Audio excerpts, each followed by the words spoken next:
చేయడం జరిగిందని ముఖ్యమంత్రి వైఎస్ జగన్మోహన్ రెడ్డి అన్నారు. మేదరమెట్ట ఏర్పాటు చేసిన సిద్ధం సభలో పాల్గొని మాట్లాడారు. ఈ సందర్భంగా మాట్లాడుతూ దేశంలో ఎక్కడ జరిగిన మార్పు మంచి మన రాష్ట్రంలో జరిగిందన్నారు.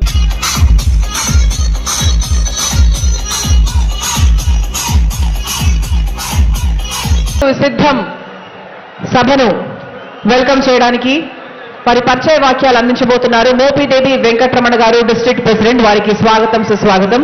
మోపిదేవి వెంకటరమణ గారు. జగన్మోహన్ రెడ్డి గారు మన నాయకుడని మనం గర్వంగా చెప్పొచ్చు.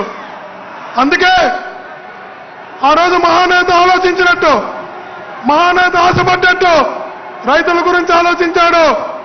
రైతే ఈ రాష్ట్రానికి రాజని, రైతు లేకపోతే ఈ రాష్ట్రం లేదని, రైతు రాజ్యం రావాలని విత్తనాలు ఇచ్చినా, ఎరువులు ఇచ్చినా, వ్యవసాయ పనిముట్లు ఇచ్చినా 90% సబ్సిడీతో ఇస్తూ, రైతు భరోసా ఇస్తూ, ఊర్లో రైతు భరోసా కేంద్రాలు పెడుతూ రైతు రాజ్యాన్ని తీసుకొచ్చాడు మన ముఖ్యమంత్రి జగనన్న.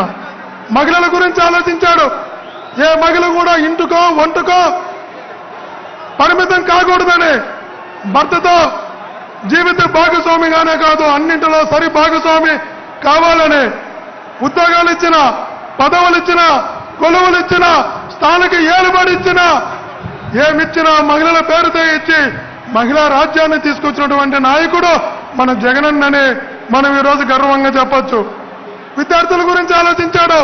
పేదంట్లో పుట్టే ప్రతి ప్రతిభావంతుడు, పేదంట్లో పుట్టే ప్రతి పిల్లవాడు ఉన్నత చదువులు చదవాలని, అంతర్జాతీయ చదువులు అవసరమైతే చదవాలని, నాడు నేడు బడుల ఆధునీకరణ నుంచి, విద్యా దీవెన నుంచి, వసతి దీవెన నుంచి, అమ్మఒడి నుంచి పిల్లలు తినే ఘోర ముద్ద వరకు తీసుకొచ్చి ఉన్నత విద్యను అందిస్తున్నటువంటి నాయకుడు మన నాయకుడని మనం గర్వంగా చెప్పొచ్చు. వితంతువుల గురించి, వృద్ధుల గురించి, వికలాంగుల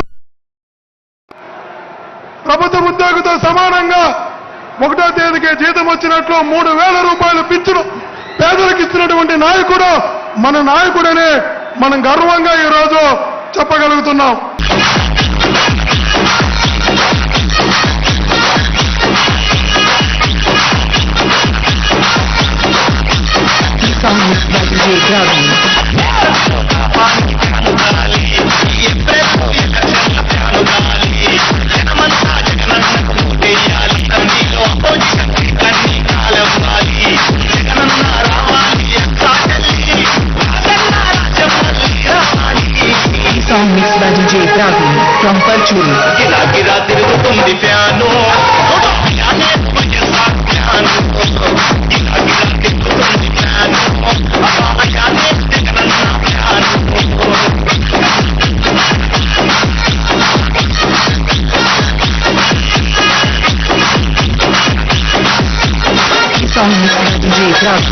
From Perchuri.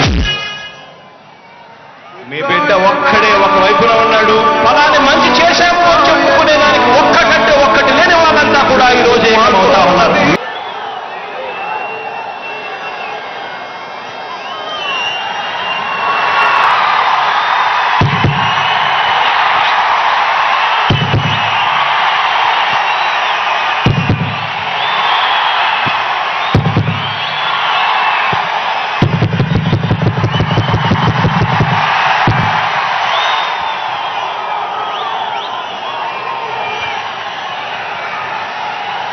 బిందువు బిందువు సింధువు అయినట్టుగా నా మీద, మన పార్టీ మీద నమ్మకంతో చెయ్యి కలిపి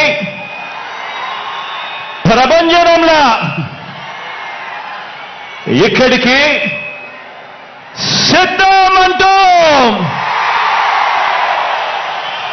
ఉప్పెనలా తరలి వచ్చిన ఈ జన సమూహం ఓ మహాసముద్రంలా ఇక్కడి నుంచి చూస్తే కనిపిస్తా ఉంది. ఈ మేదర మెట్టలు కనిపిస్తోంది ఓ జన సముద్రం, ఓ జన ప్రవాహం.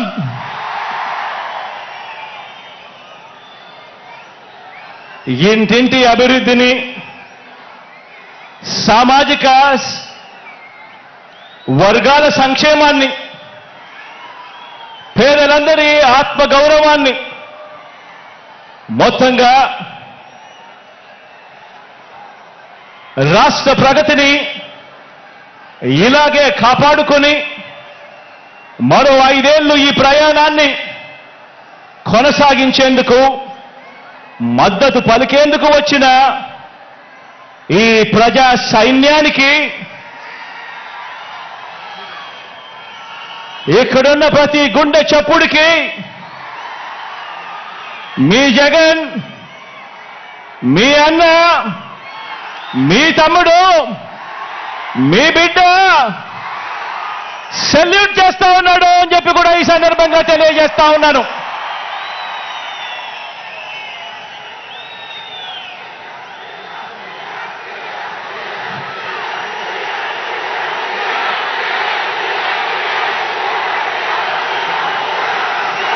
నా ఎదుట ఉన్న నా అక్క చెల్లెమ్మలు, నా అన్నదమ్ములు, నా అవ్వాతాతలు, వీరితో పాటు గ్రామాల్లో వార్డు మెంబర్ల నుంచి జిల్లా పరిషత్ చైర్మన్ల వరకు హాజరైన ప్రజా ప్రతినిధులందరికీ, వాలంటీర్లతో సహా అభిమానులందరికీ, పార్టీ క్యాడర్ అందరికీ, మీ అందరికీ కూడా ప్రేమపూర్వకంగా మీ జగన్ అభినందనలు తెలుపుతా ఉన్నాడు, శుభాకాంక్షలు తెలుపుతా ఉన్నాడు అని ఈ సందర్భంగా తెలియజేస్తా ఉన్నాను.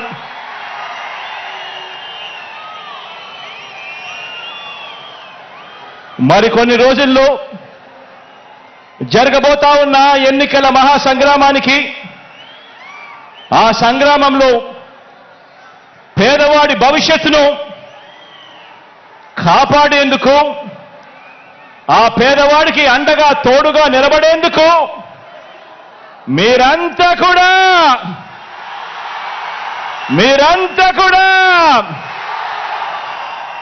సిద్ధమేనా అని అడుగుతా ఉన్నాను.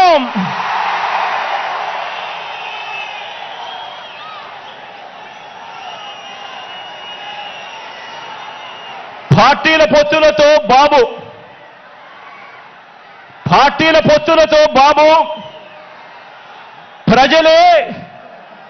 ప్రజలే బలంగా మనము తలబడబోతా ఉన్న ఈ మహాసంగ్రామానికి మీరంతా కూడా సిద్ధమేనా అని అడుగుతా ఉన్నాను.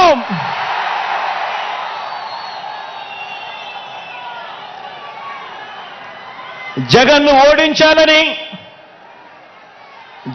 ఓడించాలని వారు, పేదల్ని గెలిపించాలని మనం చేయబోతున్న ఈ యుద్ధంలో మరో చారిత్రక విజయాన్ని సొంతం చేసుకోవటానికి మీరంతా కూడా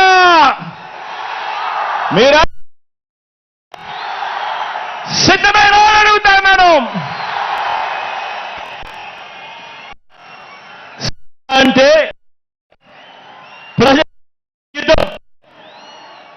సిద్ధం అంటే ఓ ప్రజా సముద్రం. ఇప్పటికే ఉత్తరాంధ్ర సిద్ధం, ఇప్పటికే ఉత్తర కోస్తా సిద్ధం, ఇప్పటికే రాయలసీమ సిద్ధం,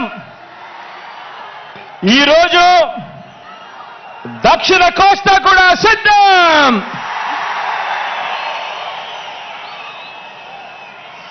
జరగబోయే ఎన్నికల కురుక్షేత్రంలో ధర్మ అధర్మాల మధ్య జరిగే ఈ యుద్ధంలో, విశ్వసనీయతకు వంచనకు మధ్య జరగబోయే ఈ యుద్ధంలో శ్రీకృష్ణుడి పాత్ర మీది, ప్రజలందరిది. అర్జునుడి పాత్ర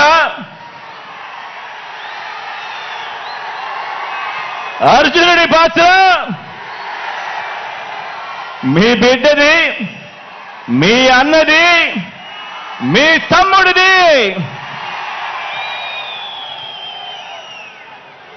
జమ్ము చెట్టు మీద ఇంతకాలం దాచిన ఓటు అనే అస్త్రాన్ని ఇంటింటి అభివృద్ధికి, రాష్ట్ర అభివృద్ధికి, పేద సామాజిక వర్గాల అభివృద్ధికి అడ్డుపడతా ఉన్న పెత్తందారుల మీద ప్రయోగించాల్సిన సమయం ఇక వచ్చేసింది అని కూడా ఈ సందర్భంగా తెలియజేస్తా ఉన్నాను.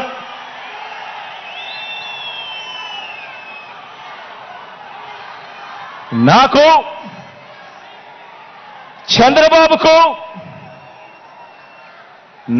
చంద్రబాబు గారికి ఉన్నట్టుగా 10 మంది నటించే పొలిటికల్ స్టార్లు నాకు లేరు. 10 మంది నటించే వాళ్ళు, 10 మంది నటించే పొలిటికల్ స్టార్లు నాకు స్టార్ క్యాంపెయినర్లుగా లేరు. నాకు చంద్రబాబు నాయుడు గారి మాదిరిగా ఓ ఈనాడు లేదు, ఓ ఆంధ్రజ్యోతి లేదు, ఒక TV5 లేదు. అబద్ధాలకు రంగులు పూసే ఎల్లో మీడియా నాకు లేదు. రకరకాల పార్టీలతో పొత్తులు లేవు మీ బిడ్డకు. ఒంటరిగానే ఎన్నికలకు వెళుతున్నా, ఒంటరిగానే ఎన్నికలకు వెళ్తా ఉన్న నాకు ఉన్నదల్లా నక్షత్రాలు ఎన్నున్నాయో అంతమంది పేదింటి స్టార్ క్యాంపెయినర్లు నాకు ప్రతి ఇంట్లోనూ ఉన్నారు, ప్రతి గడపలోనూ ఉన్నారు. నా ఎదుట ఇసుక వేస్తే కూడా రాలనంతగా ఈరోజు ఇక్కడ ఈ కార్యకర్తలు, ఈ అభిమానులు, ఈ ప్రజానికంలో మీలో ప్రతి ఒక్కరూ కూడా మీ జగన్కు, మీ అన్నకు, మీ బిడ్డకు మీరంతా కూడా స్టార్ క్యాంపెయినర్లుగానే ముందుకు నడుం బిగించాలి అని అడుగుతా ఉన్నాను.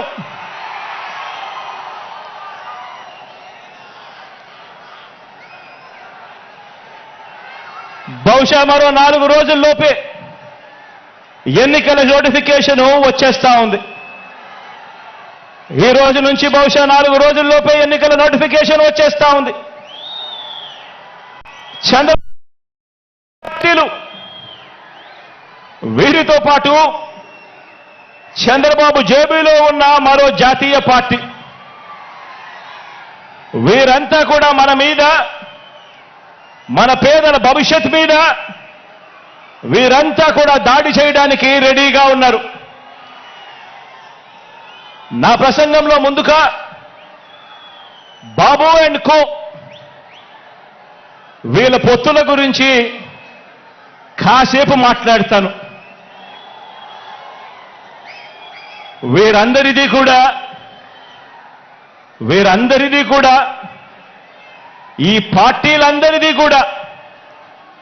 ఈ పార్టీలందరిలో కూడా వీరందరికీ సైన్యాధిపతులే తప్ప ఏ పార్టీలో కూడా సైన్యం ఎక్కడా లేదు.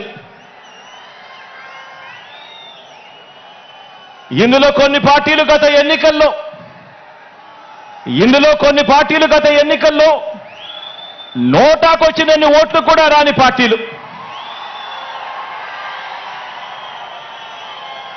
తమ స్వార్థం కోసం రాష్ట్రాన్ని అన్యాయంగా విడగొట్టిన పార్టీలు, రాష్ట్ర ద్రోహుల పార్టీలు, మరికొందరు ప్రజల చేతుల్లో చిత్తుగా ఓడిపోయిన పార్టీలు, ఓడిపోయిన వ్యక్తులు. ఇటువంటి వారందరూ కూడా మనకు పోటీగా అటువైపున ఉన్నారు. మనం 5 కోట్ల ప్రజల అండదండలతో ఇంటింటికి మంచి చేసి మనం ఈరోజు సిద్ధమని అంటా ఉంటే, వారి వెనుక ప్రజలు లేరు కాబట్టి, చేసిన మంచి చెప్పుకునే పరిస్థితి లేదు కాబట్టి, 6 డజన్ పార్టీలతో, 6 డజన్ ఎల్లో మీడియా సంస్థలతో, పొత్తులతోనూ, ఎత్తులతోనూ, జిత్తులతోనూ ఎక్కే గుమ్మం దిగే గుమ్మంగా వారు రాజకీయం నడుపుతా ఉన్నారు. ఒకప్పుడు ఇదే చంద్రబాబు నాయుడు గారి నోట్లో నుంచి మాటలు వచ్చేటివి. జాతీయ రాజకీయాలను తానే ఏలానని, స్టీరింగ్ కమిటీ చక్రం తానే తిప్పానని, ప్రధానుల్ని రాష్ట్రపతుల్ని తానే నిర్ణయించానని ఒకప్పుడు ఇదే చంద్రబాబు ఊదరగొట్టేవాడు. ఈ రోజున ఏపీలో మనందరి ప్రభుత్వం చేసిన ఇంటింటి అభివృద్ధి వల్ల ఇంటింటికి చేసిన మంచి వల్ల మనకున్న ప్రజాబలం ముందు నిలబడలేక, మనతో నేరుగా తలబడలేక, ఏపీలో తన సైకిల్ చక్రం తిరగటం లేదని ఢిల్లీకి వెళ్లి దత్తపుత్రుడితో కలిసి పడిగాపులు కాసి ఢిల్లీలో మోకరిల్లుతా ఉన్న పరిస్థితులు ఈ రోజు చంద్రబాబు నాయుడు గారి పరిస్థితి. ఆలోచన చేయమని అడుగుతా ఉన్నా. కేవలం జగన్ ఒకడు ఇటువైపున. జగన్ వల్ల మంచి జరగకపోయిందంటే ప్రతి ఇంటికి, జగన్ గన తన మేనిఫెస్టోలో చెప్పిందంతా కూడా తాను చేయకపోయిందంటే, జగన్ అనే ఒకే ఒక్కడు చంద్రబాబు నాయుడు గారి గుండెల్లో రైళ్లు పరిగెత్తించుకుంటూ పోయింటే,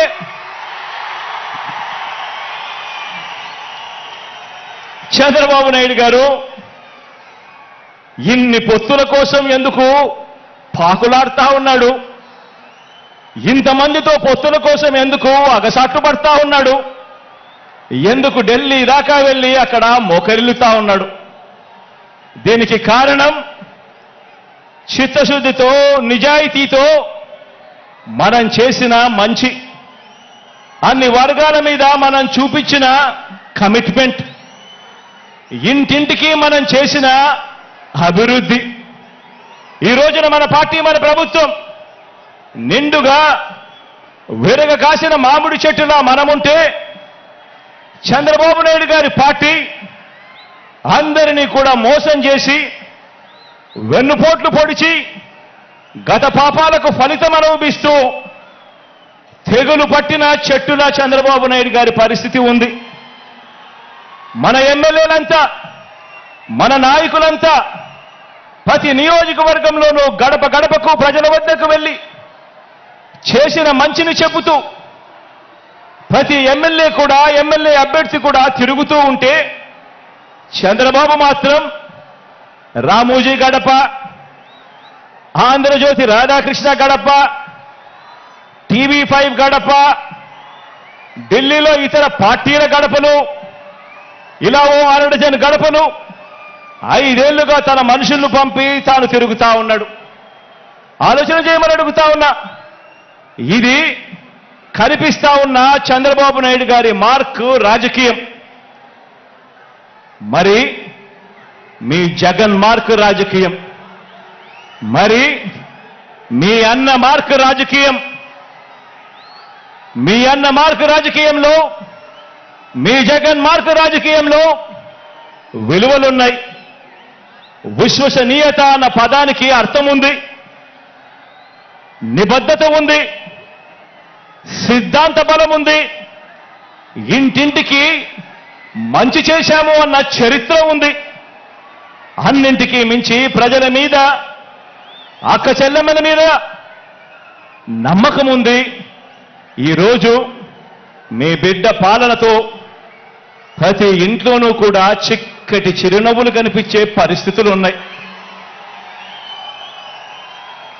మన మార్గ రాజకీయంలో ఇంటింటి అభివృద్ధి కూడా కనిపిస్తుంది. మన ఫ్యాన్ గిర్రున తిరిగేందుకు కావాల్సిన కరెంటు ఇతర పార్టీల నుంచి రాదు, ఇతరులతో పెట్టుకున్న పొత్తుల నుంచి రాదు, నేరుగా ప్రజల నుంచి, ప్రజలు ఆశీర్వదిస్తే వస్తుంది, వారి గుండెల్లో ప్రేమ నుంచి వస్తుంది. మన పార్టీకి, మన ఫ్యాన్కు కరెంటు, మన ఫ్యాన్కు కరెంటు మనందరి ప్రభుత్వం ఇంటింటికి చేసిన మంచి నుంచి వస్తుంది. మనం అందించిన నవరత్నాల్లో నుంచి మన ఫ్యాన్కు కరెంట్ వస్తుంది. లంచాలు లేని, వివక్ష లేని పాలన ఎవరైనా కూడా 5 సంవత్సరాల కిందట ఇవ్వగలుగుతారా అని చెప్పి ఆశ్చర్యం వెలిబుచ్చిన పరిస్థితుల మధ్య నుంచి ఈరోజు లంచాలు లేని, వివక్ష లేని పాలన మనం అందించిన దాంట్లో నుంచి మన ఫ్యానుకు కరెంట్ వస్తుంది. మన ఫ్యానుకు కరెంటు మాట తప్పకుండా మేనిఫెస్టోను ఓ బైబిల్ గాను, ఓ ఖురాన్ గాను, ఒక భగవద్గీత గాను ఇంతవరకు ఎప్పుడూ కూడా ఎవరూ కూడా చెయ్యని విధంగా, మేనిఫెస్టో అంటే చెత్తబుట్టలో వేసే డాక్యుమెంట్ కాదు. మేనిఫెస్టో అనంటే ఒక పవిత్ర గ్రంథం అని భావించి 99% హామీలు అమలు చేసిన ఆ నిజాయితీ నుంచి ఈరోజు మన ఫ్యాన్కు కరెంటు వస్తుంది. మరి చంద్రబాబు సైకిల్ పరిస్థితి ఏమిటి అని చెప్పి ఒక్కసారి గమనిస్తే, చంద్రబాబు నాయుడు గారి సైకిల్ పరిస్థితి ఏమిటి అని గమనిస్తే, చంద్రబాబు సైకిల్కు ట్యూబులు లేవు, చంద్రబాబు సైకిల్కు టైర్లు లేవు, చంద్రబాబు సైకిల్కు చక్రాలే లేవు. చంద్రబాబు సైకిల్ తుప్పు పట్టిన పరిస్థితిలో ఈరోజు ఉంది. ఆ తుప్పు పట్టిన సైకిల్ను తొక్కటానికి, ఆ తుప్పు పట్టిన సైకిల్ను తోయటానికి ఇవాళ చంద్రబాబు నాయుడు గారికి వేరే పార్టీలు కావాలి. ఇది చంద్రబాబు నాయుడు గారి జాబ్ రిక్వైర్మెంట్. ఎందుకంటే బాబు పేరు చెబితే గుర్తుకొచ్చే ఒక్క మంచి కూడా ప్రజల నోట్లో నుంచి వినపడదు. చంద్రబాబు పేరు చెబితే గుర్తుకొచ్చే ఒక్క స్కీము కూడా ప్రజల నోట్లో నుంచి వినపడదు, కనిపించదు. అందుకే పొత్తుల్లో భాగంగా ముందుగా ఒక ప్యాకేజీ ఇచ్చి ఒక దత్తపుత్రుని తెచ్చుకున్నాడు ఈ పెద్ద మనిషి చంద్రబాబు నాయుడు. దత్తపుత్రుని ఎందుకు తెచ్చుకున్నాడంటే, ఈ ప్యాకేజీ స్టార్ అయితే సైకిల్ సీటు తనకు కావాలని అడగడు, తన వారికి సీట్లు ఇవ్వకపోయినా కూడా ఈ పెద్ద మనిషి, ఈ దత్తపుత్రుడు అడగనే అడగడు.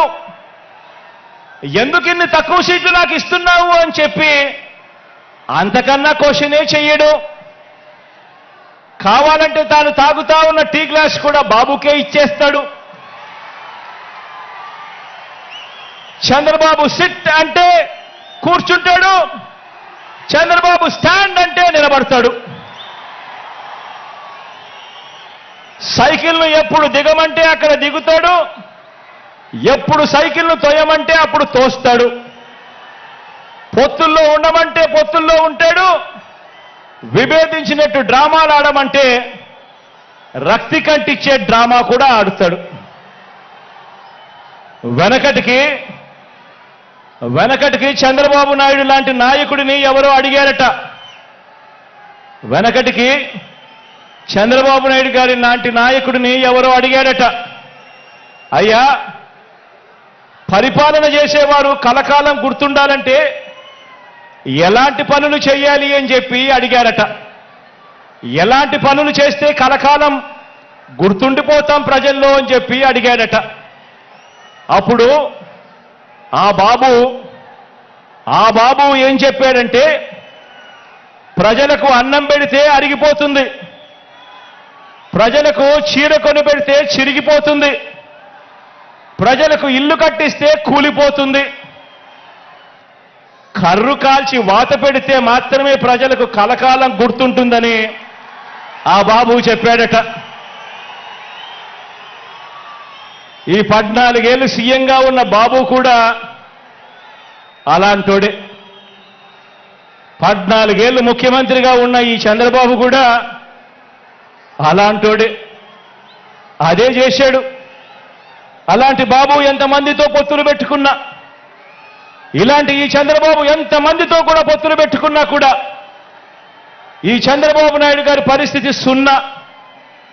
ఈ సున్నా ఇంటూ ఎన్ని పొత్తుల్లో ఎన్ని పార్టీలున్నా కూడా దాని విలువ ఒక బోడి సున్నానే.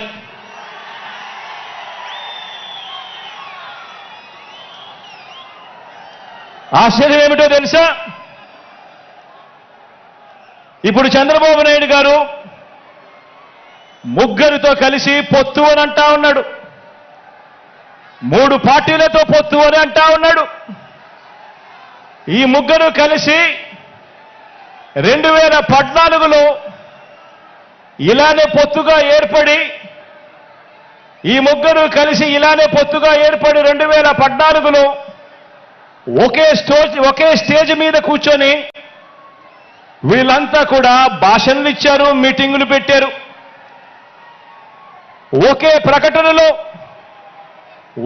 ప్రకటనలో ఇలా ముగ్గురు ఫోటోలు వేసి ఒకే ప్రకటనలో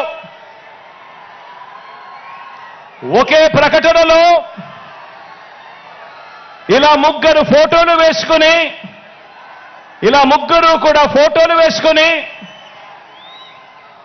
చంద్రబాబు నాయుడు గారి సంతకం పెట్టి ఇంటింటికి ఈ పాంఫ్లెట్ను పంపించాడు.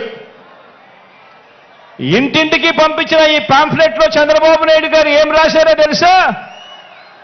ఈ ముగ్గురు ఫోటోలు పెట్టి చంద్రబాబు నాయుడు గారి సంతకం పెట్టి 2014లో వీళ్ళే కూటమిగా ఏర్పడి ఇంటింటికి పంపించిన ఈ పాంఫ్లెట్లో వీళ్ళు రాసిన మాటలు: రైతులకు రుణమాఫీ పైన మొదటి సంతకం చేస్తాను, డ్వాక్రా సంఘాల రుణాలన్నీ పూర్తిగా రద్దు చేస్తాము, మహిళల రక్షణకు ఉమెన్ ప్రొటెక్షన్ ఫోర్స్ ఏర్పాటు చేస్తాము, ఆడబిడ్డ పుట్టిన వెంటనే మహాలక్ష్మి పథకం కింద 25,000 రూపాయలు బ్యాంకు అకౌంట్లో డిపాజిట్ చేస్తాము, ఇంటింటికి ఒక ఉద్యోగం ఇవ్వలేకపోతే ఉపాధి ఉద్యోగం వచ్చేదాకా నెల 2,000 రూపాయలు నిరుద్యోగ భృతిగా ఇస్తాము, 10,000 కోట్లతో బీసీ సప్లాను, చేనేత మరియు పవర్ లూమ్స్ కు సంబంధించిన రుణాలు మాఫీ, అర్హులైనందరికీ కూడా 3 సెంట్ల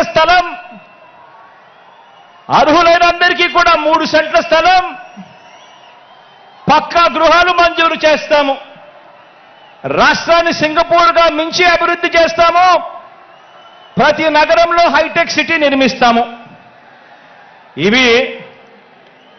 ఇదే చంద్రబాబు నాయుడు గారు, ఇదే కూటమిలో ఉన్న ఇదే దత్తపుత్రుడి ఫోటో, ఇదే ఇప్పుడు చంద్రబాబు నాయుడు గారు ఢిల్లీకి వెళ్లి ఏకంగా కూటమిగా ఏర్పడి పొత్తులోకి తెచ్చుకున్న మోడీ గారి ఫోటో. వీళ్ళు ముగ్గురు కలిసి చంద్రబాబు నాయుడు గారు సంతకం పెట్టి ఈ ప్రతి పాంఫ్లెట్ను కూడా ప్రతి ఇంటికి చంద్రబాబు నాయుడు గారు పంపించాడు. ఇందులో ఇచ్చిన హామీలు ఏవైనా కూడా అమలయ్యాయా అని అడుగుతా ఉన్నాను. ప్రత్యేక హోదా ఇచ్చారా అని అడుగుతా ఉన్నాను.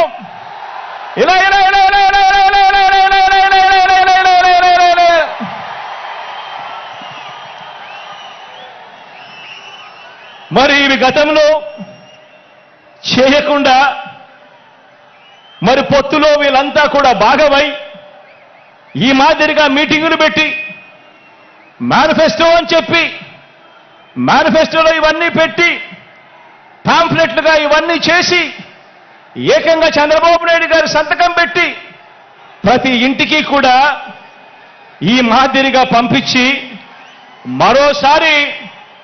మరోసారి ఇదే డ్రామాను, ఇవే పొత్తులు, మరోసారి ఇలాంటివే ఇంతకన్నా ఎక్కువ హామీలు ఇస్తూ మరోసారి మోసం చేసేందుకు ఈ రోజు మళ్ళా చంద్రబాబు నాయుడు గారి పొత్తుల డ్రామాతో మళ్ళీ ఈ రోజు మీ అందరి ముందుకు వస్తా ఉన్నారు. ఆలోచన చేయమని అడుగుతా ఉన్నా. చంద్రబాబు నాయుడు గారు చూపిస్తా ఉన్న ఈ పొత్తులతో ఎవరికైనా కూడా ప్రయోజనం కలిగిందా అని చెప్పి ప్రతి ఒక్కరూ కూడా ఆలోచన చేయమని అడుగుతా ఉన్నాను. అబద్ధాలే కదా, అబద్ధాలకు హద్దులెందుకు అని చంద్రబాబు నాయుడు గారు ఈ మధ్యకాలంలోనే 6 వాగ్దానాలు అంటూ వదిలారు. ఈ వాగ్దానాలకు ఏటా ఖర్చెంత అవుతుంది అని చెప్పి మా ఫైనాన్స్ వారందరినీ కూడా లెక్కలు తీయమని అడిగాను. 2024 ఎన్నికల తర్వాత కూడా మనం కొన్ని పథకాలను మనం అమలు చేస్తా ఉన్న కొన్ని పథకాలను ఎట్టి పరిస్థితిలోనూ కొనసాగాల్సిందే. 2024 ఎన్నికల తర్వాత కూడా మనట ఇస్తే తగ్గేదే లేదు అని చెప్పే మీ జగన్ లాంటి నాయకుడు కావాలా అని అడుగుతా ఉన్నా. ఆలోచన చేయమని అడుగుతా ఉన్నా. నాయకుడంటే ఒక మాట ఇస్తే 4 సార్లు ఆలోచన చేసి మాట ఇవ్వాలి. ఇచ్చిన తర్వాత ఆ మాట తప్పకూడదు, మడిమ తిప్పకూడదు. ఈరోజు నేను గర్వంగా కూడా చెప్పగలుగుతా ఉన్నాను. ఏకంగా 99% మేనిఫెస్టోలో ఇచ్చిన హామీలన్నీ నెరవేర్చాం కాబట్టి ప్రతి కార్యకర్త కూడా ఈరోజు ప్రతి ఇంటికి మన మేనిఫెస్టోను ప్రతి అక్కకు ప్రతి చెల్లెమ్మకు చూపించి, అక్క మీరే చూడండి 99% వాగ్దానాలు అమలు చేశాడు మా అన్న, మా వైఎస్ఆర్ కాంగ్రెస్ పార్టీ అని చెప్పి ఈరోజు ప్రతి కార్యకర్త కూడా ఇంటికి వెళ్ళి చెప్పే పరిస్థితి, ప్రతి వాలంటీర్ ఇంటికి వెళ్ళి చెప్పే పరిస్థితి